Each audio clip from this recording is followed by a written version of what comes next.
me about Ope now. Who is Ope? What does Ope do? Ope is a human being. Of course. Lives in Lagos.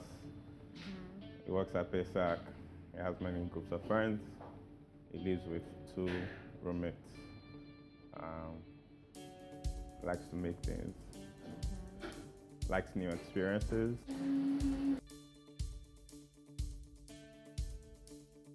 Alright, so tell me about design. What got you actually into design? What got me into design? Uni. I did A-levels before I got into uni. So I had a computer. And because I had a computer, I didn't like to go to class. And I used to make posters for fun. And then somehow it became kind of like a job to make posters. And then from there, I kind of like did web design, product design, some front end, and then now settled back as like, settled in kind of like a design role now. Like, I don't do a lot of the other things anymore. Yeah. So did you study design at Shopify? No, I studied computer engineering at OAU. Oh, really? So did you ever code? Did you switch like? So I write code and design at the same time. There, you can do both. Ah, yeah. Nice. So what exactly fascinates you about design though? I mean, I know you spoke about like the fact that you had a laptop and all that, but what was that intrinsic thing that was like, you know what, this is why I want to design? What was it for you? I don't think it's how like you describe it, right? I think it's more like it was something that I liked doing, right? Design is, I like making things, right? And design is there's a lot of gratification when you make things, right? So for example, if you're going to make a chair, it takes a while to make a chair, right? Sure. But the initial process, the design part, like it takes a shorter period of time. So like to apply yourself and to get a result and feel like I have made something, right? So it was nice to make posters because it was very quick gratification. You sit down with a poster and like 2-3 hours, you've made something that you're proud of and you're nice and you want to share. Sure. Yeah, so I think it was a very like easy avenue into like making things. Yeah, and the rest of it is just kind of evolution, right? You continue to do it, you get jobs, you do some new things on the job, you pick up some new skills, and eventually, yeah. So I don't think it was like some, oh my god, I just felt like a designer, or like, oh my god, I have some special gene. No, it was just like consistency for you. Yeah. So where did you start off, like officially as a designer, before you moved to Paystack, like from your career journey? My first, I guess, I used to freelance. My first job was in uni. Okay. I was consulting for a guy called Mamuzo. I met him when I was doing some like advertising stints. I mentioned that to you correctly, yeah. Yes. So I used to make websites for Mamuzo. He'll get the jobs, I make the websites. So technically that was like my first job. Then after a while I wanted to work with other designers, so I started looking for like product teams to join. And then somebody found me on Twitter and I went to work for him. It was Dika, it was some e-commerce thing. And that lasted about 2-3 months, I think. I don't remember exactly how long it lasted. But it lasted a very short while. And then I moved to another company, Delivery Science, where I pretty much stayed for like the next 2 years. And that was like it was a very intense learning period because like I started picking up a wide like range of skills from Delivery Science. And after Delivery Science, I moved to Paystack and I've been there since. So how's it been like working at Paystack? Tell me about Paystack. You know, I heard so many fascinating stories, but like... What have you heard about Paystack? What have I heard? Let me dispel the rumors. Okay, so I know I've heard it's a fun place to work. I've heard it pays. Fun how? Do we like play? What's the gist? Give me the gist. Okay, so what I know is that it's a fun place to work. Everybody's free, friendly, cool vibes, yaddy yaddy yaddy. I know they pay you guys so well. That's what I heard. And I mean it's a startup, so I've worked with startups, so I know startups are always fun to work with. But let me know what, from your own perspective, how's it been for you working at Paystack? Very interesting because like I feel like we're We are like right at that like evolution from startup to company, and it's interesting to be referred to as a startup because it's starting to feel like, oh, we're not a startup. But yeah, that's interesting. I felt that I was like, oh, that's weird. Why do I feel like that? Okay.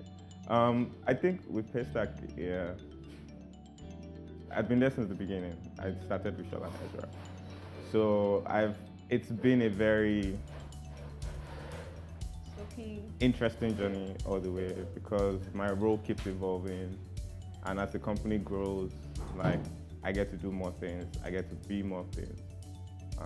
So I started just like design front end, so the website, the dashboard. I get APIs and then I build them. And then over time, those teams grew out and I had to focus on design. I got a small team of people to join and we started working together. Then after a while, I saw like an opportunity to kind of like fill gaps in the company. For example, like I tried product management for 1 quarter. I was an engineering manager for 1 quarter. So now I'm design director and I'm more like settling into, okay, what does it mean to kind of direct a design team? Yeah. So I think that, yeah, it's an evolution and it's been really interesting. Great. Okay, so I think what I want to know is working alongside teams, different kinds of teams. How is it like? How is it like? So I think fundamentally, like my experience is going to be unique, right, as a person. Like, but fundamentally, like there are certain values that we all share that ideally defines like how we should work with each other. So what I mean is that it starts from the Paystack values: practice kindness, communicate clearly, pursue like growth and learning, choose transparency, embrace the mission, right? And each one of those things have like deep like implications about like how you work, right? So kindness is just always being empathetic and understanding the other person's perspective, trying to put yourself in their shoes essentially. Transparency is like choosing to make sure that you work in the open because it's more efficient. Like people can contribute earlier, you can get feedback faster, and you just have more context about what you're doing. Also gives you an opportunity for people to, give you not just negative but also positive feedback. We always think like feedback is always like, oh, you got this one wrong. Sometimes it's just like, oh my god, that thing is so nice. cool. Yeah. So it welcomes that as well. And from like that transparency, like you build up the rest. Because if you have to put yourself out, you have to communicate clearly. If you have to put yourself out, you have to pursue growth and learning. You have to try to, you want to put your best self out. So like, just doing that kind of like. So those core values help all of us work together. And my subjective design experience, I guess, layered on top of that. Because I started in the company at the beginning, I've had like design has always been part of the company. Like I know like a lot of companies have a lot of designers in companies. A lot of companies don't value design, I guess. Just outsource. And I don't blame them, honestly. I think like design is not very, very structured. Like the industry is still very nascent and young. Like think of a company builds organizational structure around like accountability. Like, if design can't figure out where it fits in and how to prove its worth and be accountable to the things that it does, it's easy for people to dismiss it and just like think it's just the visual output. And like design is no more than like, oh yeah, I'll pass the ideas down, you just send me the visual things after. So it's people's experience, like you can't blame people for. So it's more like a gradual process of more designers and more teams doing more things, and just being more involved with the company. And gradually, like, if this person sees that this company is nice, and it's because of design. And this one too is nice because of design. They start to take it more seriously. And as people start to see more job roles, and like Paystack now has a design director, which is a role that is different from the head of design, by the way. Oh, So really? a different person is the head of design. Oh wow. Yes. What's the difference? They basically do like delivery of the work, and I do like quality of the work. Oh, I see. Yeah. Oh, that's nice. Yeah, exactly. So, yeah, I think my subjective design experience has also been very good. Like, people want to work with us, people respect design. We're involved in conversations all the way top down. Yeah, so pretty cool. Yeah, that's cool. Yeah. So, so since you started working in design, did you have you? I mean, obviously you've had challenges, I guess. Well, Who hasn't? yeah. So, but how have you been able to navigate like situations? Give me like an example of one. You want an anecdote of a challenge? Give me an example of one thing that happened one time, and you know how you were able to like surpass and just move forward. Can you give me one and then I'll piggyback on you? Okay. Let me see. My own I can't believe I just used the word piggyback. Let me say. I think one challenge I had was not understanding what career I really wanted to do. I mean, I started off in broadcasting communication. Well, I knew that I wanted more than that. I just wanted more than, you know, being the face of media. I don't even really like being the face of media. Funny enough, if I really wanted to do this, I just said, you know what, let the camera just be on him. You know? I knew I wanted more, so I went into, you know, marketing, advertising, and even like being in marketing and advertising. Some of the challenges I realized is I found that I wasn't so much of a people person, and marketing really involved, like you have to be a people person, you have to work with people. So I learned that. Actually, even tried my hands on some teams, and I think I'm able to like build up that part of me. So I think that's one challenge I had. So now back to you. Yeah. For me, it's being very distracted. Like, so I do a lot of things, and I jump between them. Like, so you don't complete one task. I complete everything, right? Okay, just like. But not the way it would be if I was focusing on one thing and doing it well. So that's one thing. Like, I'm learning to focus and finish the thing first before you move to the next one. But the problem is, like, when I have the idea for the next one, it's always so like, this is the best idea in the world. Let me move on. And so I can't stop thinking about it, and then I want to write it down, and then before you know, I found myself just like derailed from the thing I was working on. Yeah, I compensate for it by working really fast. So like you don't even realize that, you know, it's just like, you do so much. But really, I should learn to like just turn off focus and delegate more at least. So it's like even if I like have the idea, I'm not the one that has to do it. Just like True. So you like this. Yeah. I think I learned that very early in my career as well. I like doing things myself. It's like, okay, you know what, I know how to do this. Thank you. But delegation, very key. So tell me, okay, I've been talking about Okwe's work a lot. Tell me about Okwe aside work. What do you do for fun? Well, everybody does for fun. What? I chill. I go out to parties. I sleep. I watch TV. I hang out with friends. I smoke. Yeah. Pretty much like my mom must not see that video. It's going on. She's going to cry. I'm not taking out. But yeah, I just pretty much I'm a regular 29-year-old Nigerian. What do you do for fun?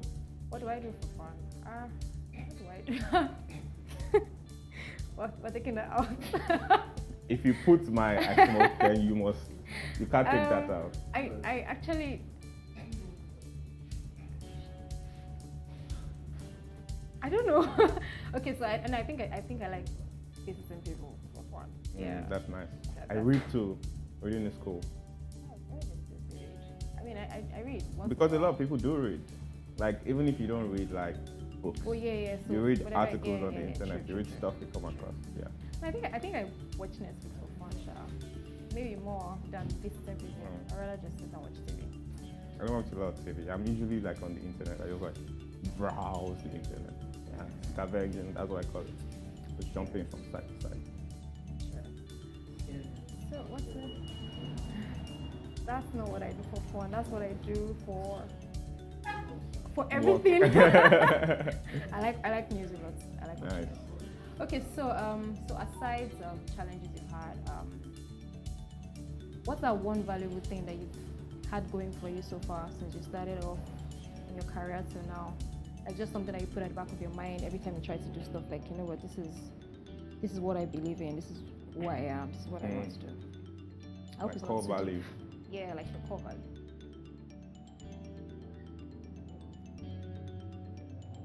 It's interesting because my values pretty much mirror Paystack values, because the way Paystack values came to be is that like we all contributed our values, and then we found like summary of it. But I'd say like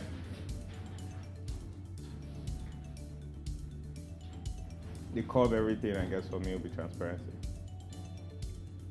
Life is just easier if like you just let it out. Sure.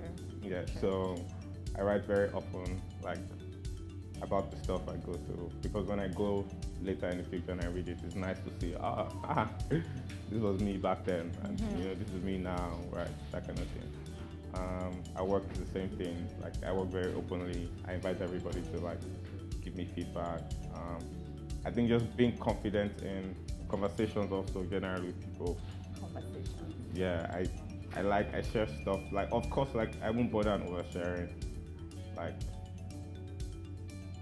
there's like lack to everything.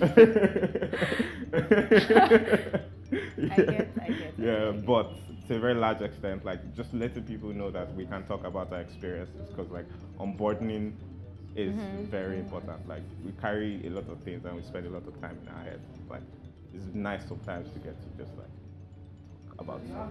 Yeah, so yeah, I think for me like transparency is like the core value. Because if I put myself out, it forces me to even be honest, for example.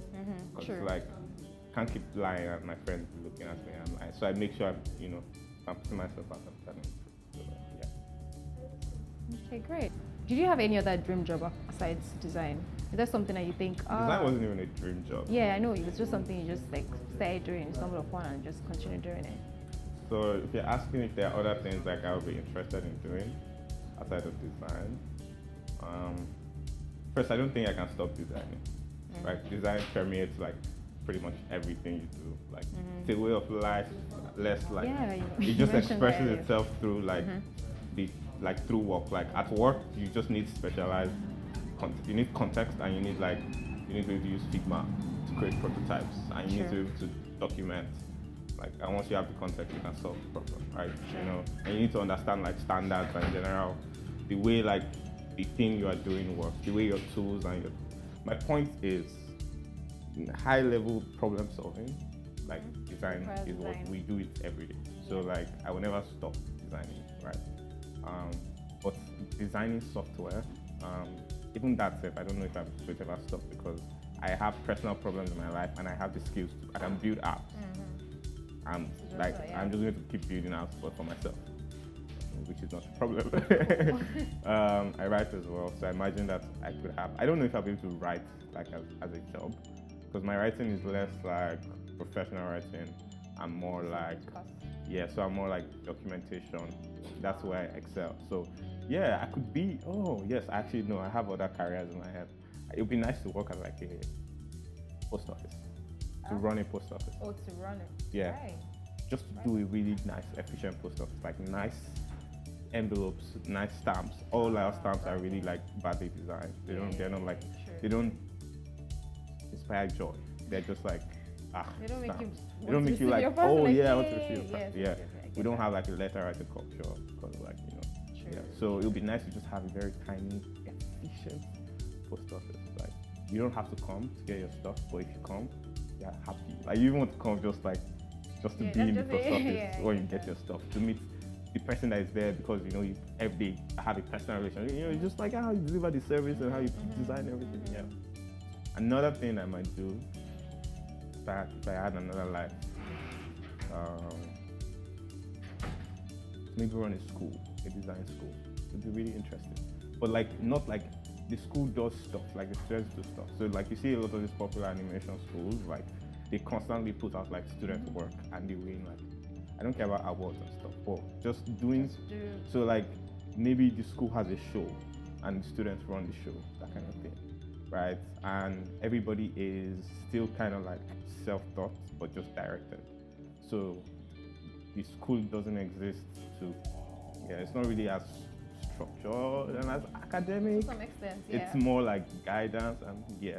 Because I really like the idea of like being a freelancer, like being able to just like make stuff and get paid for the stuff you make. And you don't need to be within the context of an organization. Yeah. Like, I think it degrades the quality of your life. I'm saying this like on the record, like it does, like, because the missions are just much larger. The time, it takes so much from everybody who like works at the company. It's nice, well, friendly, everybody's chill and stuff, but it takes so like it takes a lot from everybody to make the thing work, right? And so I see like the allure of just like, you know, just Right. being by yourself making stuff, but that's also stressful. That's a big comfort. Yeah. Great. Yeah. Those are great ambitions, actually. Mm. I mean, post office was. I've never actually thought about it, but now that Fantastic you said it, post I'm office. like, wow, Think actually about makes it. a lot of sense. You smell the letters, and it smells so good. Yeah, Ah! I actually thought, well, and then I'm just thinking like, oh my god, brands. I mean, no brand has actually explored it that. And the that post much. office will sell paper too, really good paper. Ah, nice. So if you have a friend that can do it, I can give them all my ideas. I don't care. Oh, I the do that for free. delegation. You gotta do it. Yeah. Yeah. I get it. All right, that's cool. So I think my last question will be, what's your ideal mood forever? Like something like, this is what, let me just be in this mood forever and ever. I got that from Jay-Z and Beyonce. But like that's something I really like. But what's your ideal mood forever? Just be chill, man. No stress. Just be soft. I know, soft life. Soft. I know, right? There's nothing better than softness. Yeah, true, Softness true, is true. nice. Just Like this now, see chilling. this place you came tonight. But soft enough, you'll be in your live studio. You get True, I all think. these people that nobody. You just be chill, no stress. You just come down. Are we ready? Oh, we're ready. Equipment is already there. You don't have I to set up. know. That's soft. We're getting there. Ambition is softness in this life. Soon. All right. Thank you. Mhm. That's all.